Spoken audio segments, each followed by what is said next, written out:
and then all of a sudden, I don't know what clicked. I'm not sure what clicked. I may have entered some metabolic space, or I don't know what kind of space I entered, but I was something like 3 under for the last 10 holes, and that was immediately following, I guess, 6-7 months where I don't know if I'd had any success for any period stretch of holes whatsoever. So that was like speed golf in this example proved black and white in terms it completely changed my game in that moment, and at the very least it provided me with a glimpse of what I actually could do. In other words, I was actually better than I realized at that time. What's up, golfers everywhere? That's two-time Speedgolf world champion Rob Hogan.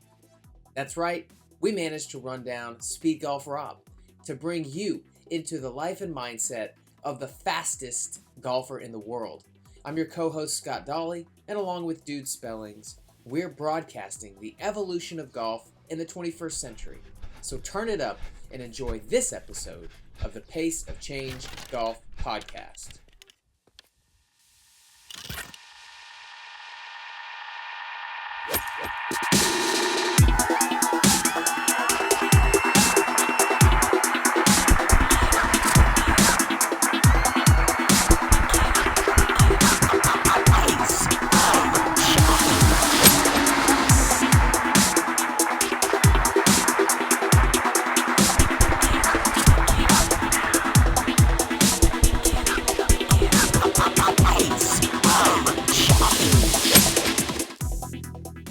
Hey guys, this episode of the Pace of Change podcast is brought to you by one of our affiliates, strikingly.com. What is strikingly.com? Well, it is the website platform that I have used for several years now.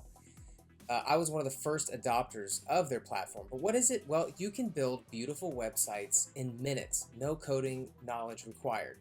Strikingly is absolutely the best website builder for anyone who wants to build gorgeous, mobile-friendly, responsive websites easily. They're quick, simple, and stylish. You can start for free today, and when you figure out you love it as much as I do, you can upgrade. They have simple pricing plans on the cheap. I've used this for at least 7 or 8 different websites that I've built, and I always get incredible feedback. It's not really what I'm doing, it's just how amazing their platform is. It's really simple to use, like I said. You can check it out in the show notes. Head over to our website, paceofchange.com, and click on the affiliate link there. Anytime you do that, you're going to be helping out the Pace of Change podcast as we seek to continue to bring you groundbreaking podcasts about this revolutionary and evolutionary journey the game of golf is on. So thank you for doing that.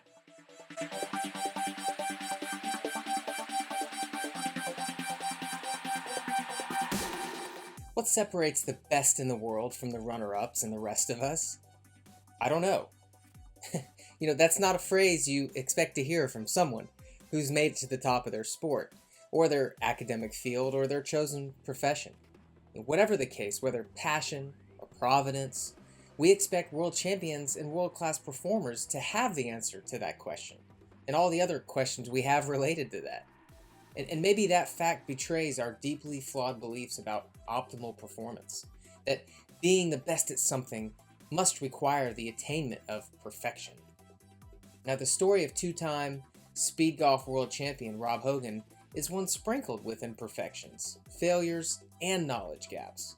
And Rob is more than willing to talk about and laugh about the struggles and obstacles that have defined his golfing career. There's a lot Rob will admit he doesn't know or have an opinion about. But it quickly becomes apparent that it is precisely this state of not knowing, this yielding of control, that both fascinates and drives Hogan towards the limits of what most people believe is possible in the world of golf. What am I talking about?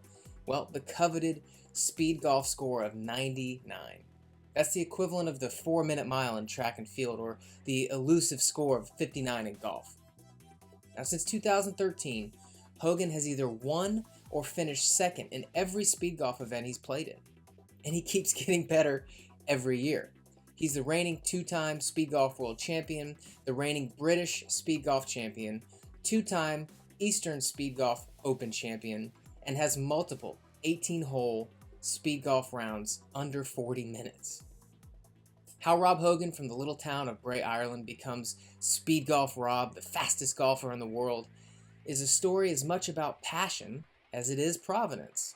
It's the story of a young man who emerges from the difficult plot twists in life without losing grasp of the awe and boundless potential he had going in. Ultimately, it's a story about courageously yet lightheartedly entrusting our dreams and the results of our efforts to the mysterious and unknowable forces that shape and forge our destiny. Are you ready? We move fast. We definitely have fun, so turn it up and enjoy episode 7 with Speed Golf World Champion Rob Hogan.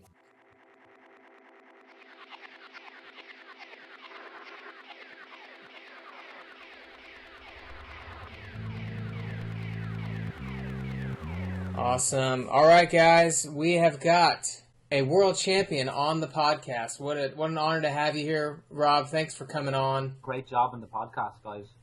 It's cool that we're now discussing speed golf and other forms of golf and making it relatable to the game that's been established for how many hundreds of years. Yep, that's totally right. And so look, for those who aren't familiar with the world of speed golf, tell us a bit about yourself, your background, and your accomplishments in the sport of speed golf.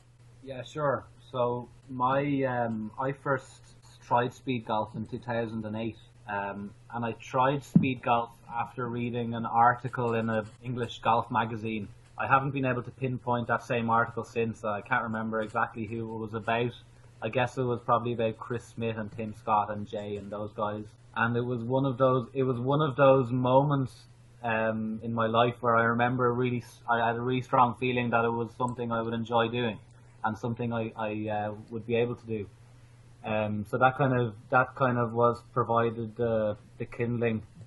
And then I did a charity exhibition in 2008, and then also in 2009 I did another charity exhibition.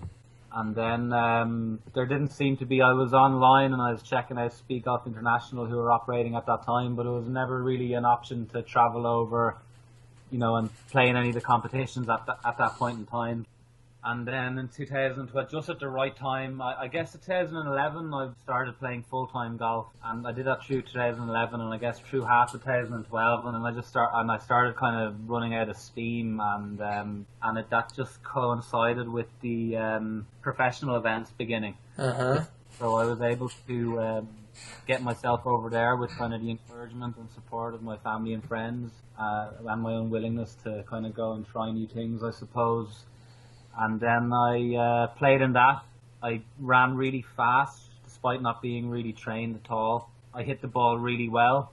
I think nearly everybody. I think I'm sure you guys would agree. You always hit the ball really well, when you first start speed golf. My putting was just atrocious. I guess I had a really large number of putts in my first event in Bandon Dunes. So to go back just a little bit, was your original intention was to play professional golf? And was your ultimate goal the PGA Tour? Was it playing on the European Tour? What was your dream? My dream, and I'm not sure where it came from and what it was based on entirely, but I wanted to be a kind of a full-time tournament professional, and that had been something I had kind of a desire I had harbored all through my teenage years, but it was something I never really believed that I could do. And then I moved to Galway. I say across the country, it's only 2 hours then. We moved to Galway in 2011, and around that time I just decided to start playing full-time golf, and I did that for a year and a half and just played regionally around Ireland. Mm-hmm. And what's your best slow golf score? My best slow golf score is 3 under par in tournament. Is there like a little Irish mini tour? Or, yeah, there's a PGA region. So I guess you have like 30 or 40 events around Ireland in the space of the 3 or 4 months of summer. Over here in America, to play on the Hooters tour, you gotta fork out $1,400 or $1,500. What's it like over there to be able to play in those 30 or 40 events? What are the entry fees? Oh well, the likes of the PGA region wouldn't. It's not as expensive to play, but I guess the prize money probably isn't as large. Yeah. You probably win 15,000 for first on the Hooters, do you? Maybe more. Yeah, 15 to 20 sounds right now. So the what we have, the Euro Pro Tour, I guess is probably very similar to the likes of the Hooters Tour, just because of the market forces. You know, it's not getting massive exposure, so the prize money has to come from something more tangible. Yeah. And things like that. Yeah. So the Euro Pro Tour is probably the same. I played a few events in that. Played on the PGA Irish region for a year and a half. Kind of tough going, you know.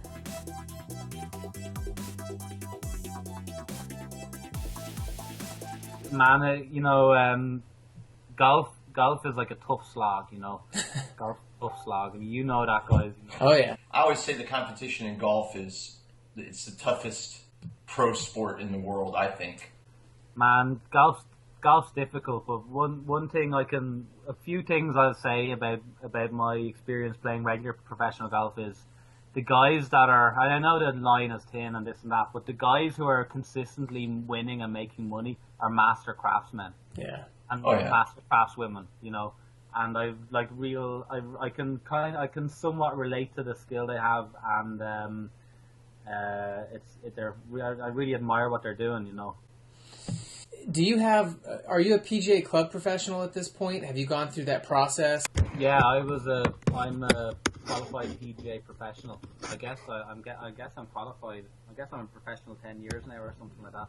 Okay. Nice. Wow, so and since do you 2005. give lessons? Yeah, I mean, I guess I've done a lot of coaching, yeah.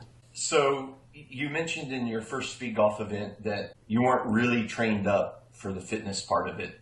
Yeah. What was your fitness background before you got into Speedgolf? I would say I was pretty much wholly untrained for my first event.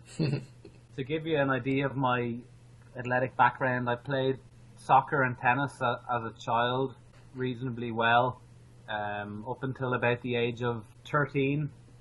At that point, I would have just decided to focus on golf, which was, I suppose, what I wanted to do at the time, but retrospectively that was unnecessary. But again, I suppose that was an expression of what I wanted to do. So that's, Sure. I suppose that's an expression of the character I have. So I would have done very little, apart from walking around the golf course, very little aerobic exercise from the age of 13 to 25. Wow. So do you remember what your time was in your first World Championship? Yeah, like 42 or 43 minutes. Wow, with no training. Completely untrained, yeah. That's amazing. You know, I don't know if you've noticed on the video of the 2012 World Championships, like I was quite heavy, you know. I did notice that you were heavier. Yeah, and there's bits of like body fat flying everywhere. No, and the look of despair and suffering on my face is quite intense. I don't know. Were you not having been trained? Were you worried about your fitness level going into that event? I didn't really know what to expect relative to what everyone else was going to do. Mm-hmm. Yeah. I just hit the ball in the first fairway, and I just plunged into the deepest kind of chasm of pain you can possibly imagine. My first event, I don't know if you probably don't know this about me, but I don't know if Scott knows this either. You were basically the first person I had met at the World Championships. Okay. In 2013. I don't know if you remember it, but I walked up to you on the putting green. You looked 14, like you're 14, was – it? sorry, yeah, 14. Yeah. Yeah, I walked up to you on the putting green. I thought to myself, this guy looks like he runs and he's in shape and stuff. I'm like, hey, man, are you a speed golfer? I didn't know I was talking to the world champion. But leading into that, I had lost like 35 pounds right before the World Championship. So I was like terrified going into my first World Championship that, I wasn't going to be nearly fast as anyone else and all that. So, you had mentioned earlier. You mean that from training coming up, having this goal, you lost that amount of weight? Is that correct? Yeah. Oh, yeah. I had run earlier in my life, and I entered a period where I was out of shape, and so I was getting back in shape. But you had mentioned how when you first start speed golf, you hit the ball so well. I think I hit the ball well in 2014 just because I wasn't worried about the golf at all. I was just worried about the running. And so I wasn't thinking about the golf. Yeah. And I think most people that get into speed golf are golfers. They're not runners. So they're worried about the running more at the beginning. Thus, ironically, you end up hitting the ball better. My story is, I have a similar story as you, Rob, in terms of how I got into speed golf. I was also I was kind of making my third and final attempt at a tour card and playing professionally for a living, and it wasn't happening. But I had actually started running in order to get in shape again to play golf. And, and so when I found out about speed golf at the end of 2012, I just thought, wow, this is amazing. My kind of new passion of running, my lifelong passion of golf together in one sport. Like, this is crazy. Oh, yeah. But for you who really didn't have a running background, tell us about as vividly as you can you take us through that first speed golf round after you read that article and you thought, I'm going to go out and give this a try? I mean, what was it like as you were in the round, as you finished the round? Just take people through what that felt like. Well, to give a context to why I kind of really, that article meant so much to me. I always felt whilst I was playing golf, I felt there was other skill sets I might have that were lying dormant. I always had that. I had that lingering feeling, even though I wasn't doing any kind of running or anything like that. And then I read the article, and I guess shortly after I did this charity event, and I didn't actually carry my bag. I had a guy, the other assistant pro. I was the assistant pro at the time in Bray Golf Club, and so I was not carrying my bag. So there was a caddy on a buggy, and we started off fairly early in the morning. And I trying to remember the score. I was going through a period of golf where I don't know if you guys can relate to this, but I was playing really badly, but probably everyone can relate to that, like really badly. And like I had no feel. I didn't know what was happening, I could hit a good shot or a bad shot, everything was the same. I was there was a cloud of self-doubt following me around, and been there, done that. Yeah, and carrying on in that vein, I teed off on the first hole in Bray, and I guess I think I was something like, if I remember correctly, I was something like 3 over. No, I remember now. I was 4 over through 8 holes. Okay, and then all of a sudden, I don't know what clicked. I'm not sure what clicked. I may have entered some metabolic space, or I don't know what kind of space I entered, but I was something like 3 under for the last 10 holes. Wow. And that was immediately following, I guess, 6-7 months where I don't know if I'd had any success for any period stretch of holes whatsoever. So that was speed golf in this example proved black and white in terms it completely changed my game in that moment. And at the very least, it provided me with a glimpse of what I actually could do. In other words, I was actually better than I realized at that time. Yeah, it was a window into your kind of performance potential. Yeah, I hit like every fairway and every green for the last 10 holes, and was 3 under at a trot.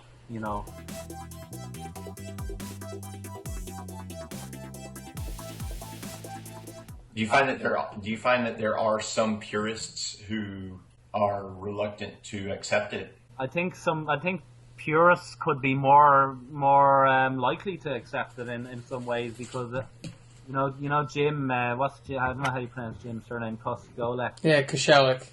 Yeah, one of my favorite quotes from him is that it distills golf to its purest form. So I love talking with purists because it brings back a creative side of golf that lots of those same purists would say is lost.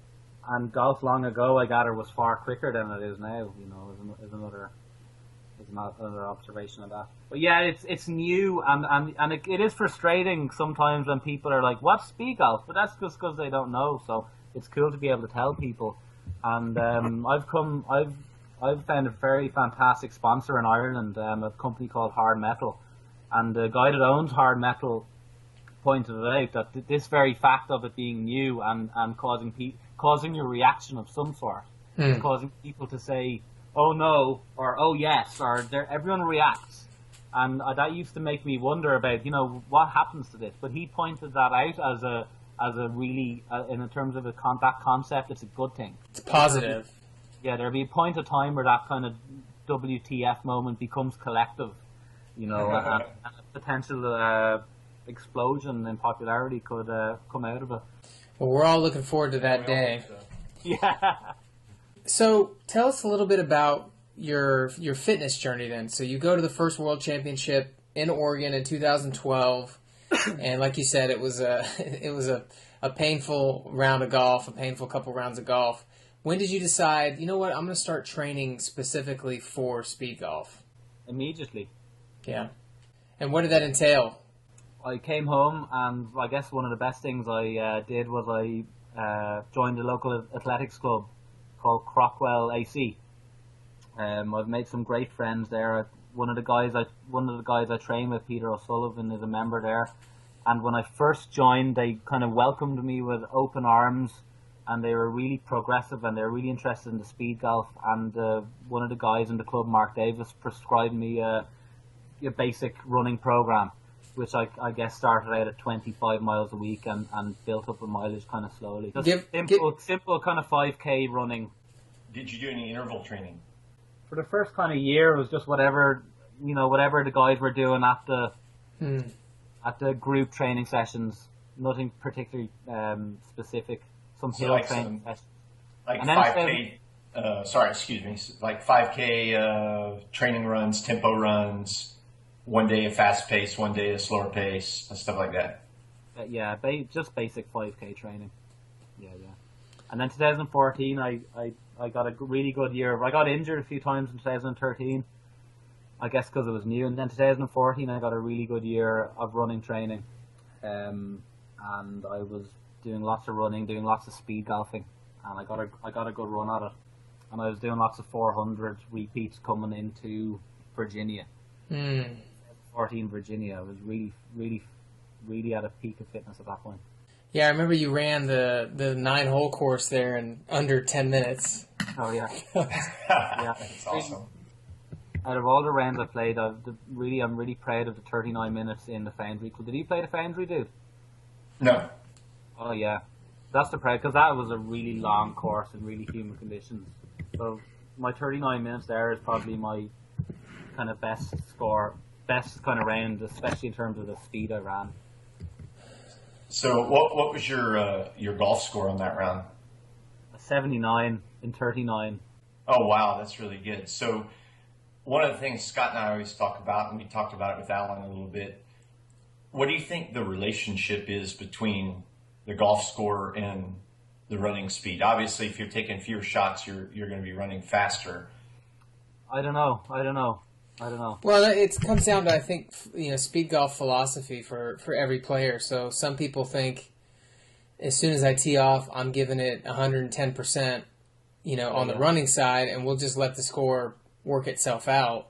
I think there are other people that go out that think about having a pace or finding some sort of rhythm in the round that may not be the fastest, but they're thinking, you know what, I want to make sure that I make all my putts. I want to make sure that I take my time, a little bit more time over every shot.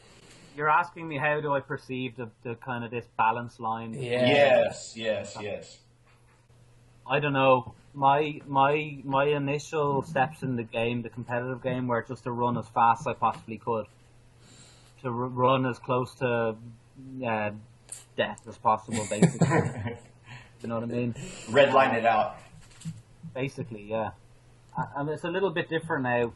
In the 2014 event in Bandon Dunes, and in the couple of practice rounds I played beforehand, I couldn't run fast enough to get myself whatever my lactic ability became for those few weeks around that round. I couldn't run, even though my golf game was, or should have been, better than ever. I couldn't run fast enough to get into the zone I'd become familiar with. getting quite complicated. But I couldn't run fast enough. Wow.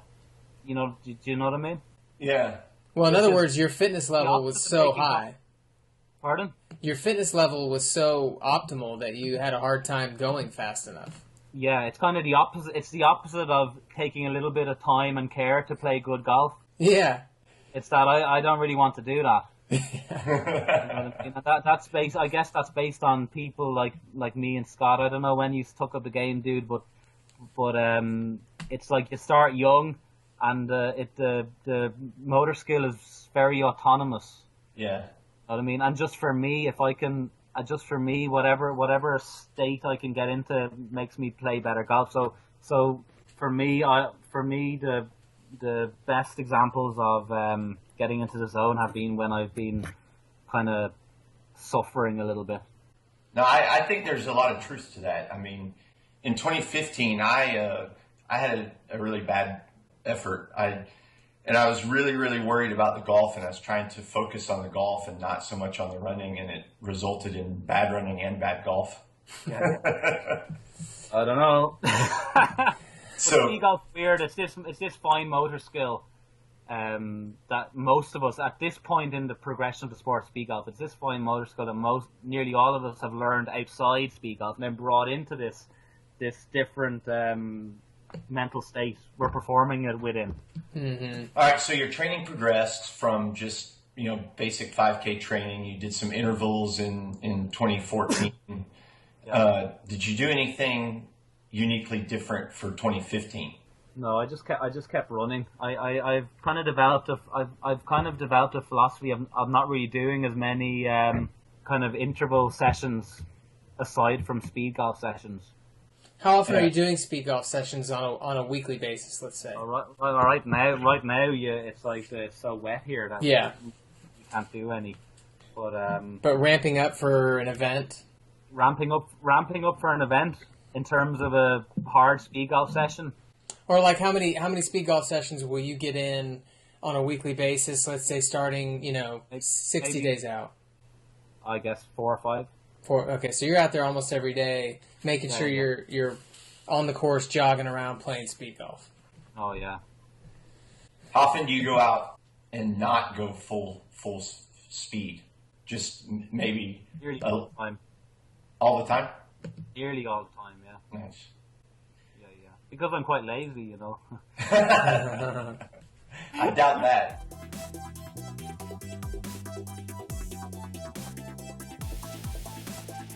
So, you've been quite innovative in your approach to speed golf, developing the one-handed putting and your golf bag and whatnot. How much attention did you devote to non-running, non-golfing ways to speed up speed golf, like the golf bag and the one-handed putting? These things kind of happened organically, just based on just going through, just playing these events, and didn't sit down and brainstorm. It's just stuff that came to me. The one-handed putting, stupidly, I discovered this the night before the 2012 World Championship. No way. Yeah. And myself and Tim Scott were on the 17th green in Bandon Dunes, on the Bandon Dunes course. I think we were playing with a guy called Arno Linsberger. But I think I was something like 4 foot from the hole, and I happened to take out the flagstick and hold the flagstick while I was putting. And I can't remember exactly the conversation, but I said to Tim something like, "Pity this isn't within the rules, because if it was, you could hold your golf bag." Because it was just immediately apparent to me that it would be more efficient. And Tim said, "I believe it is within the rules." Oh. Which it turns out it is within the rules. Mm-hmm. And the only reason I'd never thought of doing it, I assume, is because I had thought it was against the rules. It is against the rules. It's against the rules to hold the flagstick with the flagstick touching the ground. Yeah, true. Because you're anchoring or something, I don't know. Using it for balance, I think, is what they said. Yeah. So anyway, through that conversation, I figured out that it wasn't against the rules. And even though retrospectively, because it was the first time I tried it was in the Speedgolf World Championships, but to me, to me, that was the only way to do it with the rules at the time. So therefore, I felt I had no option. And CBS, and I have to say, people thought it was kind of silly and not possible to do well with. And I was backed up by my poor putting at the time. But from the second I discovered it and thought about it, I knew it was the way to do it for me. Mm-hmm. So from that point forward, I got home the next week to Ireland, and I got down to the golf course to play a round of golf. And because I'd been doing junior coaching at the time, I'd of course forgotten my 34-inch Odyssey putter at home, and I took out like a junior putter because I didn't have my proper putter with me. So accidentally, I figured out that the lighter, smaller putter worked better for this Hogan handed putting. Nice. So it's kind of accidental, and kind of it was just seeing these things and noticing these things and just going with them as well, you know. Yeah, there's quite a few speed golfers who have adopted the Hogan handed putting. I did back in 2014, and then in 2015 playing in the World Championships. I actually prepared for like 10 weeks or like 100 days. I prepared by putting one-handed. I ended up putting two-handed in the actual championship and putted really good. But the one-handed putting every day, day after day after day, I mean, I can back you up on that and say, you know, not only can you putt just as good one-handed, sometimes you putt better. Oftentimes you putt better with one hand. Mid-range putts, especially like 15. I noticed that through playing regular golf. If you're ever doing like a drill, 15 footers, whatever way you release the blade, or you have to release the blade, it's a really good way to putt. Mm-hmm. And then as you experience, when you do go back to the two-handed putting, that release mechanism is still present. So I put I guess probably just as well one-handed as I do two-handed. But for anyone who is going to continue to put two-handed, I think the one-handed putting drill is to practice putting one-handed is fantastic. Really allows you to experience a free release of the putter blade through the ball. Do you practice only with your dominant hand, or you practice both hands? I just practice with my dominant hand, my right hand. I sometimes just grab with my left hand and do a few just for amusement, which is no harm either, I guess. Yeah. No, have you guys ever seen the lessons with the tour pros on the Golf Channel? Playing lessons with the pros? Yeah, with John Daly. No. Yeah. I remember that. Yeah, he warms up with his left hand. Oh, yeah. Well, he actually on the episode I'm thinking of, he prescribes exactly what Rob's saying. Practice one-handed each hand. On this particular video, you really see just how gifted John Daly is. He throws down like 10 golf balls, hits 5 20-foot putts with his right hand. They all land, 6 inches from the hole. Picks a putter up with his left hand, does the same thing. They all land 6 inches from the hole. Makes a couple of them. John Daly's outrageously gifted, And yeah. John has always been my favorite golfer. Oh yeah. And that's always been kind of aside from his long driving ability and aside from his kind of reputation in his personal life, just raw ability and skill and flair and instinctive play. Yep. So 40% of him is a great speed golfer. I don't think he's going to start running, but this idea of this kind of fluidity, and it doesn't take much time. He could be a great speed golfer in a different lifetime. I would agree. You know what I mean? Yeah, I think you're right. His approach to the game would fit. Yeah. Have you thought about anybody else any other tour player, Rob, that you think would be good at speed golf? I'm sure there's guys out there that can run, and it's just if you could merge someone who could run with someone who displays the kind of artistic ability almost of Daly. I feel like speed golf would be a great training tool for the tour players, especially for those who maybe felt like they were in a creativity slump or way too focused on swing mechanics. Yeah, sure, yeah. I feel like just saying, come out, let's go play 9 holes of speed golf. I'm pretty sure they'd have the same experience we have as kind of that breakthrough moment where the innate ability comes back out. Yeah. I really struggled to hit fairways before I started playing speed golf. And I guess that was because I guess I had strayed so far from my original steps in the game that I didn't have any concept of what my natural kind of rhythm and things like that were, and speed golf forced me right back into that, and I hit fairways pretty regularly these days, and that's entirely because of speed golf. And then also relevant to these top guys who are performing under pressure. I mean, if you learn to putt and your heart rate's at 180, you know, that has to give you confidence when you have to putt under a kind of a pressurized situation of a different manner.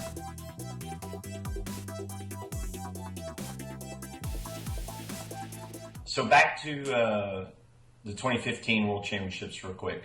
I read that you dedicated the victory to your dad. Tell us about your dad and about how he got you into the game and how supportive and instrumental he was in your speed golf career. Oh yeah, really, my dad is or was, I don't know what you say, was a hero or is a hero of mine. You know, he was a really strong athlete. He was a really good rugby player, and really showed a lot of ability in athletics. And then he took up golf, I guess, in his 30s, maybe mid-30s, something like that. And he ended up, I guess, being a 5 handicap golfer or 4 handicap golfer or something like that. Which is really, and only ever playing once a week I think is a really good standard to kind of achieve.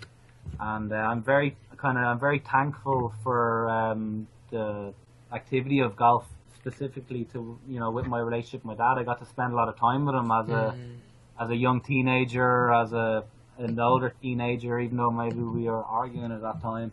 And then probably the last 3 or 4 or 5 years, we spent so much time together. You know, whether it was just playing golf, whether it was you know, discussing one of the golf tournaments that we're on, or discussing the tournament I just played in, or you know, talking about Ben Hogan or Mo Norman or all of these kind of guys that we were interested in. You know what I mean? So yeah. So for me, like golf is it has an interesting place in my life. I like the sport, but it's very it's very closely related to my kind of relationship with my father, and indeed with a lot of my friends that I've come into contact with through golf. You know, yeah. So that's I dedicated the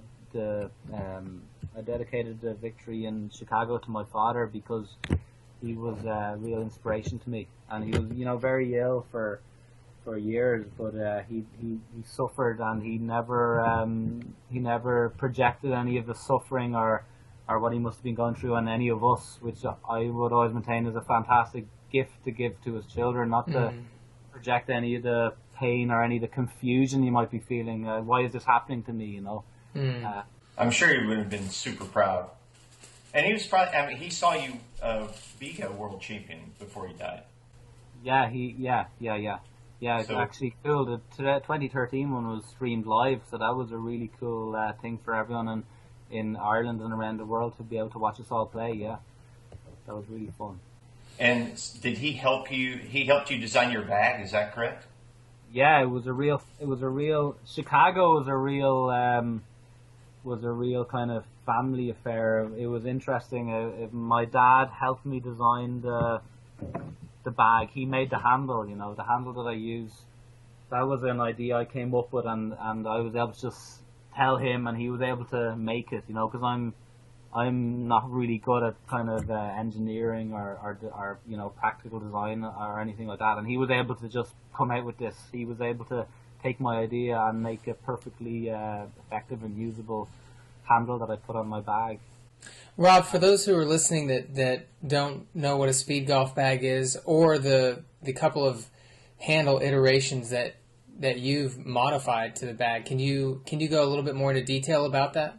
Yeah, so as you guys know, Sun Mountain make the really only the current speed golf specific bag. It comes with a stand currently, and you grasp it and you run.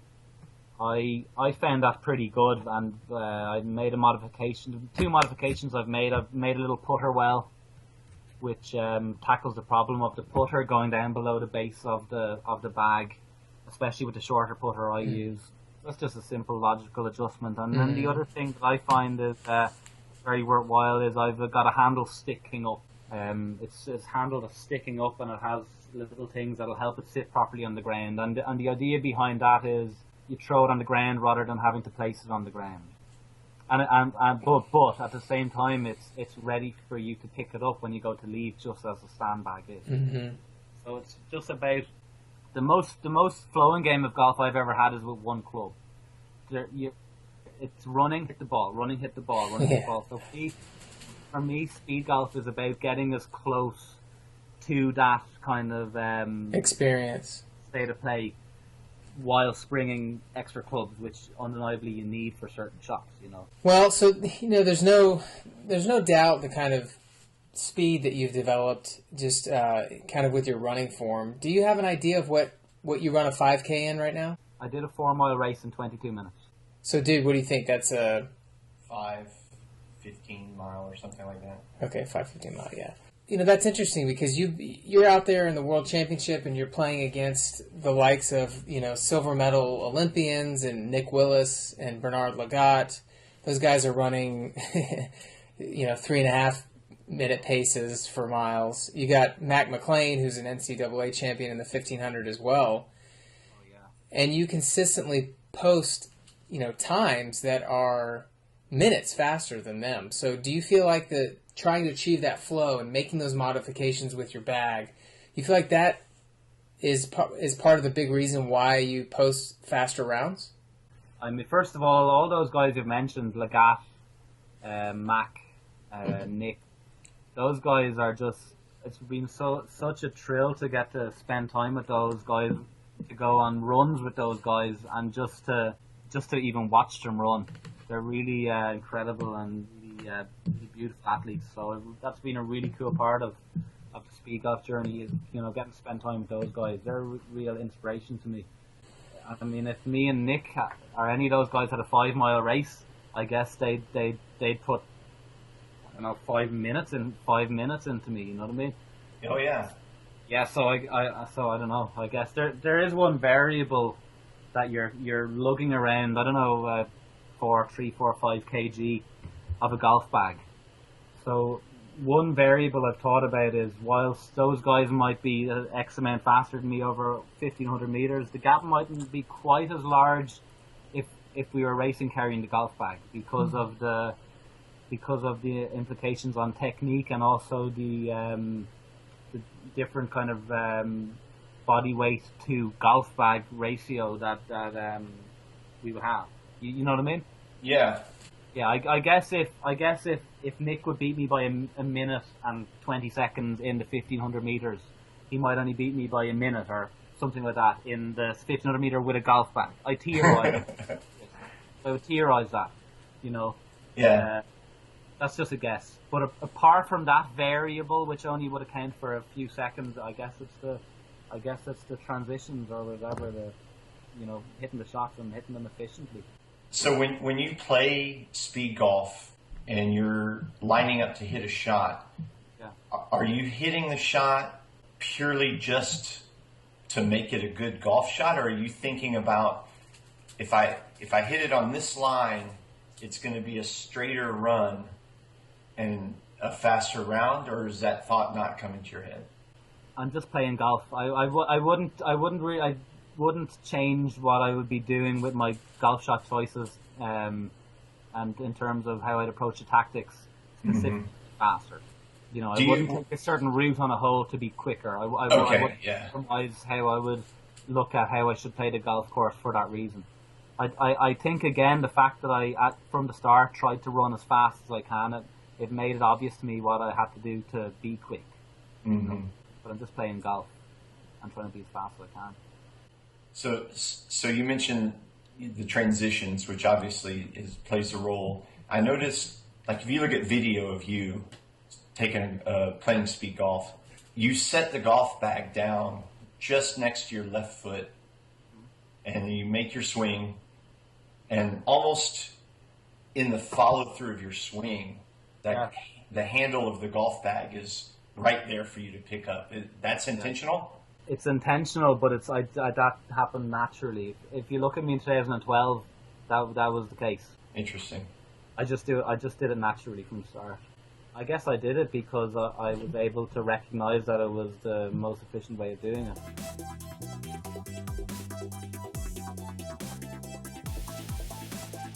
Again, back to 2015. You know, that night before we played, there's considerable discussion about rules, about pacers and spotters and where to put your bag and all of this stuff. And it got Scott and I thinking, you know, that we should, there might be some benefit to having Speedgolf specific rules apart from the USGA so that when we go to these international events, they're all uniform across the board, country to country, event to event. What do you think about that?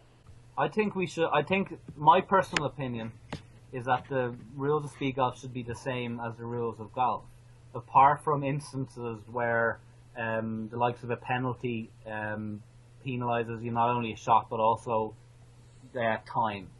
So I guess the two really big rules are the out of bounds rule and the bag on the green. Yeah, they're the two big ones. From the very first my very first tournament, I thought what you think. It's either it's out of bounds. If it's like an inch out of bounds or 4 miles out of bounds, it's out of bounds. So therefore, drop it on the line of flight. Correct. Yeah. I mean, it's too much of a grey area. Yeah. As you say, if it's open to all this interpretation, especially when you're me and the ball's in the air and you're 50 yards down the fairway, you know what I mean? Yeah. Yeah. Absolutely. Let's tackle this rule. I think you should drop it on the line if it's out of bounds. Make that set in stone. And then the bag on the green thing. My personal opinion is that, especially we've got like 22,000 speed golf courses built around the world waiting for us. You know what I mean? We don't have yeah, to build these. We have them there, and that's cool. And I think you can't allow the bags on the green. I think because to protect the green, you can't allow the bags on the green. I would agree with that. Yeah. If you say, well, okay, we'll allow the bag on the green, well then what about the guy, Paul Kivala in California who uses a spike bag? Well, he'll say, well, can I use my bag on the green? And then you have to say, oh, well, you can't because it's a spike bag. Yeah. So to me, the only rule that can be applied everywhere and in every instance and makes it kind of black and white is you can't put your bag down on the green. Is to not allow it. Yeah. I would agree. It's difficult because this is a new issue because it's not a factor in golf because it's of no advantage to do so in golf. So this is really specific to speed golf. And that's kind of the point of my question is that, because we're introducing this element of time, there are other considerations that are not addressed in the USGA rules or the R&A rules that we should codify and make definite.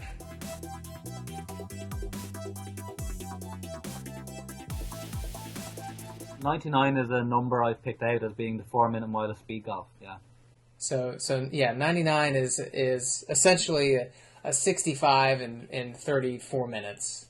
I mean, in Chicago, there was no way we were going to shoot 99 in Chicago. No. But in another event where you have the yardage at a particular number prescribed by some governance. And speaking of a governance deciding the yardage, I think that ought to be in speed golf rules, right? There ought to be in the speed golf rules. There ought to be a minimum yardage for a speed golf course, a maximum yardage. I'm of the opinion that there should even be yardages prescribed for, say, par 3 distances, par 4 distances, par 5 distances, right? Because, say, on the PGA Tour, right, there's there's par 3s that are 260 yards. Mm-hmm. Well, that's not practical for speed golf at all, right? So, to me, I think all of those things should be prescribed in specific rules for our sport. And speaking of, no one's going to shoot 99 at the Glen Club. Obviously, that course is much different than Bandon, where the previous World Championships are held. What's your preference for the ideal speed golf course? A place more like Bandon, a place more like the Glen Club, some other course? What's my preference in terms of what do I see as ideal for a championship, or what do I see? Ideal for speed golf in general. It's kind of exciting when a course is tight and the greens and the tees aren't too far away, because you're going out there and you're thinking, I can run fast here. For me, a course like Bandon, where it's kind of hard to lose a golf ball, yeah, that's more fun for me as an amateur. Yeah, I guess there's all those golf courses out there, and every course will bring something different to the That's particular. true. Yeah. I guess part of speed golf and part of golf is going with that and being creative and adapting. You know. Absolutely. Speaking of adapting, Rob, what do you think about, you've seen my videos where I'm doing a speed golf 100-yard dash, and Yeah, man, that's been cool. Yeah. it's been fun to do it. What other formats beyond the traditional 18-hole, individual round do you think might become more appealing in the world of speed golf and might attract more people? A foursome competition would be fun. Nick Willis spoke of a team competition. Mm-hmm. So I think he spoke of it in terms of interstate, but I'm sure that could become international. Where did this come from? I think this came out of your 100-yard dash thing. That it could be a cool. I've called it like a side event to a speed golf thing, but you kind of took it further and said, let's have a 400 meters and then take stock, and then 300-meter hole and take stock, something like that. So that would be interesting to see, to make it a sprint event. Yeah, more like a track and field meet where you specialize in a particular distance. I guess if we could all get a group of us together and spend 3 days and try out 5 different formats. Oh, it'd be a blast. Event, wouldn't that be cool? Just have a discussion on the Speed Golf forums and come up with 5 different formats and just try them. Because until you try these things, you don't really know. It's true. Yeah. It's a little different, but I think in terms of when Speed Golf becomes kind of broadcast live, if you can have a cool scoring system, it would be very invigorating for the viewer. Because if I'm, like, for example, if I'm playing the 18th and I'm running a certain time and I'm a certain score, and Scott, who's in second place or leading the tournament or whatever, is coming down like the 16th, okay? And he's at a different score to me, but also a different time. And when the viewer is trying to do the mathematics in their head, and they're trying to say, well, if Scott does this or this or this or this, he could do this. Or if Hogan does this and this. Yeah. Find a way to make the live scoring work. It would be like seriously stimulating for the viewer,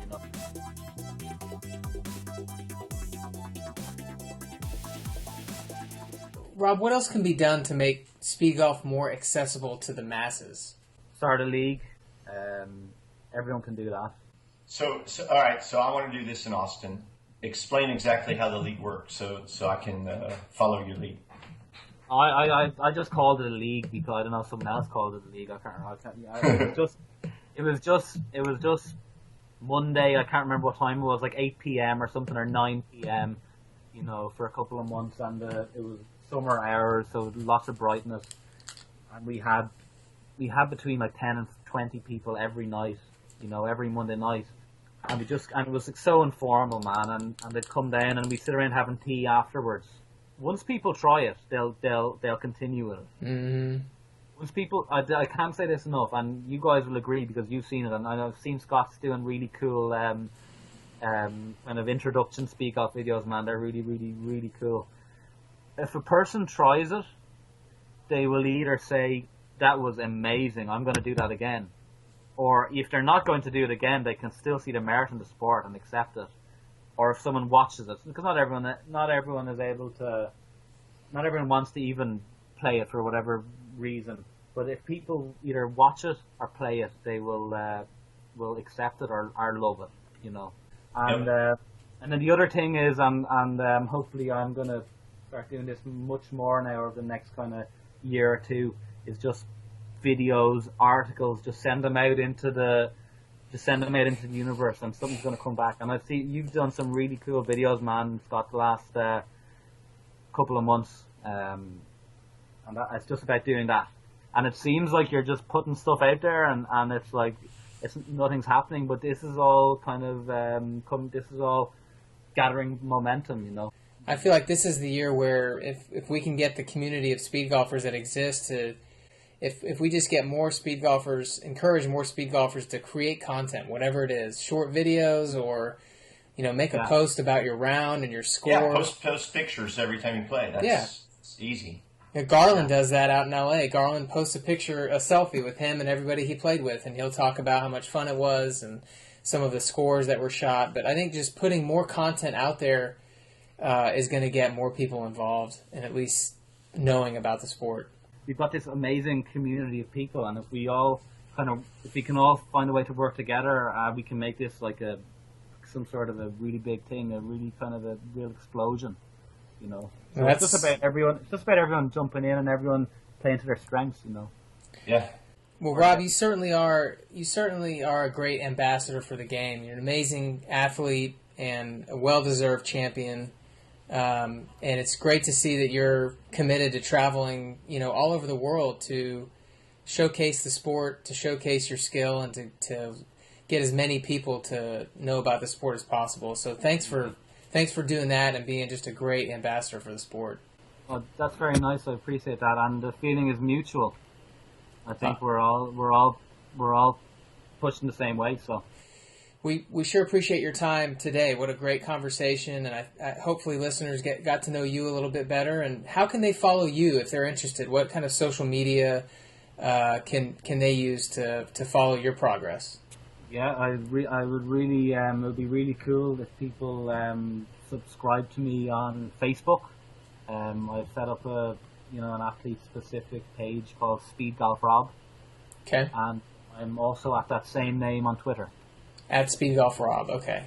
So I'm going to be heading to New Zealand next week. I'm going to be in Melbourne for a week training as well. So follow me on Twitter and Facebook, and I'll keep everyone updated about what's happening down there with the sport of speed golf and what I'm doing within it.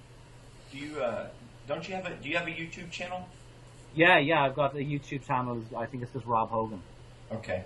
Yeah, because you're actually, I think your beginning speed golf video, I think it's the best one out there. It breaks it down. It breaks down every facet of the game for someone who wants to take it up. And if anyone's listening who hasn't tried speed golf, go check out that video. It's perfect. Yeah, thank you. That was a video I did with Donald Hughes from golfcentraldaily.com. And that's up there, and I guess you just type in speed golf beginners into the search and that'll come up. Yeah, man, you're really good in front of the camera. It was fun to watch. You're real dynamic, and it's a great. There's a compilation video now. Originally, when it came out, it was I think 7 or 8 like 1 or 2 minute videos, but those have all been thrown together in like a little beginner video. So definitely go check that out at Rob Hogan on YouTube and enjoy that. He's got some other videos as well. So, Rob, thank you for your time. See you guys. Thanks for having me on. All right, okay, you bet. Thanks, Rob.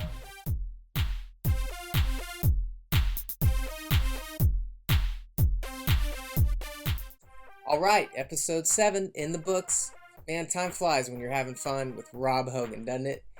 We hope you enjoyed getting a glimpse into the life and mindset of the fastest golfer in the world, Speedgolf Rob. He mentioned he's on his way to New Zealand. In fact, he's already there as of the release of this episode, and he'll be participating in the 2nd annual New Zealand Speed Golf Open, January 23rd and 24th. So be sure to check up on him on social media like he asked. He'll be setting his sights on yet another national championship. What about you? Have you played speed golf yet? If not, take his advice. Take our advice. Go give it a try. The chances are overwhelming. You're going to really enjoy it, and it's going to have a positive impact on your game. And who knows, maybe there's a breakthrough for you waiting out there. You can support our efforts by following us on Facebook /Pace of Change and Twitter at Pace of Change Pod. Visit our website, paceofchange.com, and sign up for our newsletter. It's going to keep you up to speed on the latest podcast news, announcements, and updates. Also, please subscribe to our YouTube channel and over at iTunes. Leave a review for us. All of these actions that you can take really make a huge difference in our efforts to continue broadcasting the evolution of golf in the 21st century. So thank you for doing that. How else can we serve you? What other topics are you interested in? Who in the world of golf would you like us to interview? Leave your comments We definitely appreciate your feedback. All right, until next week, pick up the pace. We'll see you then.